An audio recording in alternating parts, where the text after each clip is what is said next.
kuari orang setik ngabayangkeun dunia teh orenganan jajore dibayangkeun ku urang bari peureum jakos nini barang bentar neuleuh apaan saja bagusnya tolol itu can bisa berarti can bisa ieu mah asli engke kurang ku mata hate teh ngelekeun mata ieu asli bakalna asli mata hate urang teh kulantaran ditapakurkeun bae terus tapakur kana dunia jahat dunia jore terus dunia nini dunia bangke engke terus makin hari makin cuek heula urang teh teu melu kabelah dieuna dibere ke ku Gusti Allah dibere ieu mah bebeneran engke teh hayang mah geus jore ijid kumaha si urang deuleu kocomberan bakalna kos kitu tah tidinya engke bakal urang oh mulai geus lain deui ngeunaheun tah geus datang ka dinya teh nikmat.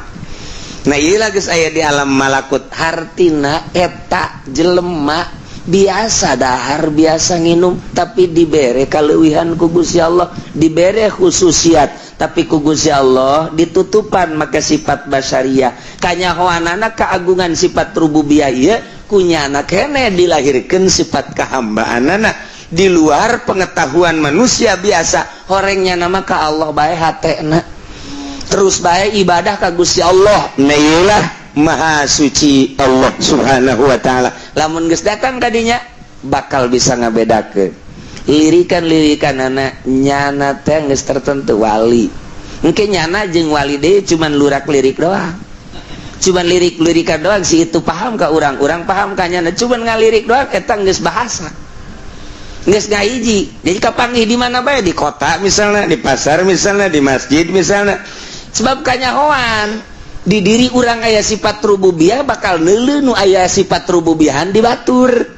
jadi wali jeung wali teh nyaho mantak layaripul wali ilal wali lirikanana kanyahoan kunyana ngalirik senyum bakal itu senyum orang senyum ku batur teh kanyahoan kok si itu senyum jeung si itu orang aya cinta di dinya teh oh aya trisno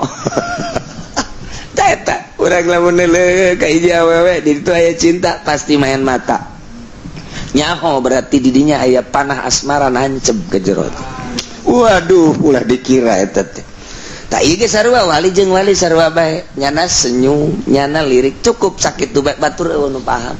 batur eueuh nu nyaho mungkin di pasar mungkin di kota mungkin di masjid mungkin kapanggih di mana bae lirikan eta teh sangat berarti bagi nyana jeung si itu nyana bisa ngabedakeun kajeun teuing kakara kapanggih geus bae bisa ngabedakeun wali